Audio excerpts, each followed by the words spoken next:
नमस्कार, मी शीतल आज आपल्यासोबत प्रेम या विषयावर बोलणार आहे. प्रेमाची ठोस व्याख्या नसली तरी वेगवेगळ्या लोकांसाठी त्याचा अर्थ आणि अनुभव वेगळा असतो. या अनुभवानंतर जग अधिक सुंदर दिसते. आपण कुणाला प्रेम करण्यासाठी स्वतः तेवढे सक्षम हवे. त्यासाठी प्रेमात पडणे आवश्यक आहे. प्रेम ही कृती म्हणण्यापेक्षा एक मानसिक स्थिती आहे. त्यासाठी आपण वचनबद्ध असले पाहिजे. खरं तर आजच्या जगात विश्वासार्ह व्यक्ती शोधणं खरोखरच आव्हानात्मक आहे. प्रेमाचा पाया विश्वास आहे. म्हणून जेव्हा आपल्या जीवनात अशा मूल्यवान व्यक्तींचा प्रवेश होतो तेव्हा आपणही त्यांच्या विश्वासाला पात्र राहिले पाहिजे. एखाद्या व्यक्तीमध्ये भावनिकरित्या गुंतले जाणे या भावनेला प्रेम म्हणतात. ही भावना जेवढी पवित्र आणि सुंदर आहे तेवढे या जगात दुसरं कदाचित काहीच नसेल. प्रेम करायला कुणाच्या मार्गदर्शनाची गरज लागत नाही. अनाहूतपणे एकमेकांचे विचार मन जुळली की होतं प्रेम. या भावनेला अनेक पदर आहेत. प्रत्येक पदराला तरल असे सूक्ष्म पापुद्रे आहेत. प्रत्येक पापुद्रा अलवार आणि नाजूक.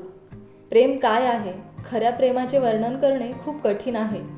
खरं प्रेम त्या सागरासारखं आहे ज्याची खोली न मोजता येण्यासारखी आहे. प्रेम ती भावना आहे जी सर्वांवर लागू होते.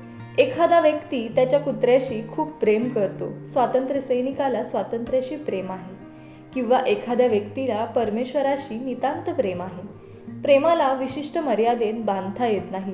प्रेम स्वच्छंद उडणाऱ्या पक्षाप्रमाणे स्वतंत्र असते. प्रेम शब्दाला जास्त करून स्त्री पुरुष यांच्याशी जोडलं जातं. परंतु प्रेम हे जगातील कोणत्याही वस्तूशी किंवा कोणत्याही व्यक्तींशी होऊ शकतं. प्रेमाच्या प्रभावानेच आपण एक दुसऱ्याची मदत करतो.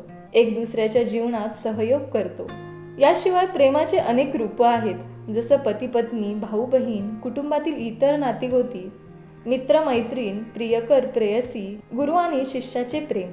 प्रेमाशिवाय मनुष्य जीवन संभव नाही. म्हणूनच प्रेम हेच जीवन असं म्हटलं जातं. आणखी एक महत्त्वाची गोष्ट म्हणजे खरं प्रेम हे नेहमी निस्वार्थ असते. स्वार्थी तर लोक असतात जे त्याला विकृत स्वरूप देतात.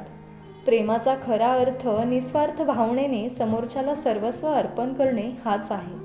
आपल्या प्रिय व्यक्तीच्या हित आणि आनंदासाठी स्वतःच्या आनंदाचा त्याग करणं खरं प्रेम आहे. प्रेम जीवन देतं. प्रेम परमेश्वराने दिलेली समतुल्य, पवित्र आणि महान भावना आहे. उलट आपणच या पवित्र प्रेमाला त्याच्या स्तरावरून खाली आणत आहे. प्रेमात एकमेकांचा सन्मान करणे सर्वात मोठं आभूषण आहे. एकमेकांवर विश्वास ठेवणे आवश्यक आहे.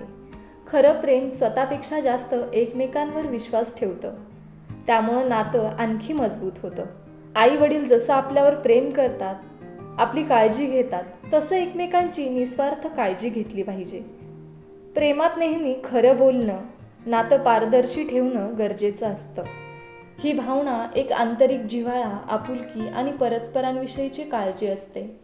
एकमेकांना आवडणे या पलीकडे एकमेकांचे गुणदोष, स्वभाव, आवडीनिवडी, सवयी यांची परस्परांना सवय होणे आणि नंतर याच सवयी आवडणे. प्रेमात एकमेकांसाठी काहीतरी करणे, स्वतः संकटात असतानाही झीज सोसून दुसऱ्याला बरं वाटावं असं वागणं, दुसऱ्याच्या दुःखात सहभागी होणे आणि त्याच्या सुखात आपल्यालाही सुख वाटणं. प्रेम आपल्याला आनंदी ठेवतं आणि आपण सुद्धा कोणासाठी तरी महत्त्वपूर्ण, खास आहोत याची जाणीव करून देतं.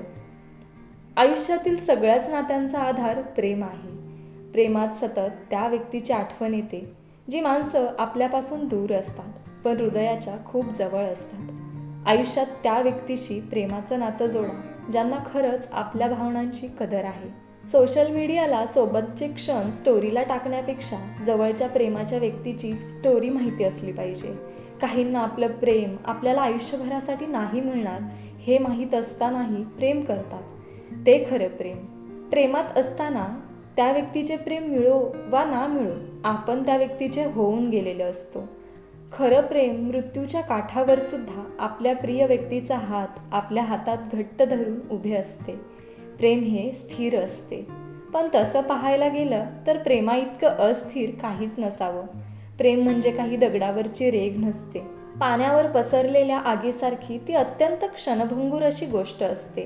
प्रेम ही काही जन्माची गाठ नसते. अंतरपाठ बाजूला करून एकमेकांना हार घातले की एकमेकांच्या जन्माची गाठ बसत असेल पण चिरंतन प्रेमाची गाठ त्यामुळे कशी बसू शकेल?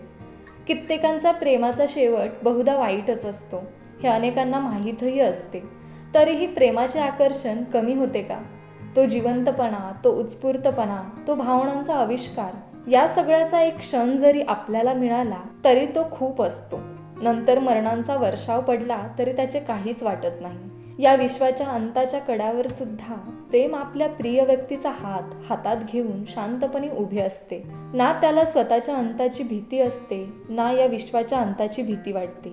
कारण खरं प्रेम स्वतःमध्ये संपूर्ण असते. त्याला ना विश्वाचा आधार लागतो, ना कुणाच्या व्यक्तिमत्वाचा, ना कुठल्या अस्तित्वाचा. कळतच नाही कधी मनाशी मन जुळतं. पाहता पाहता प्रेमाचं फूल खुलतं. येताच कोणी आयुष्यात आयुष्य वेगळ्याच वळणावर वळतं. अन आयुष्यभर साथ देण्यासाठी आपल्यालाही कोणीतरी मिळतं. धन्यवाद.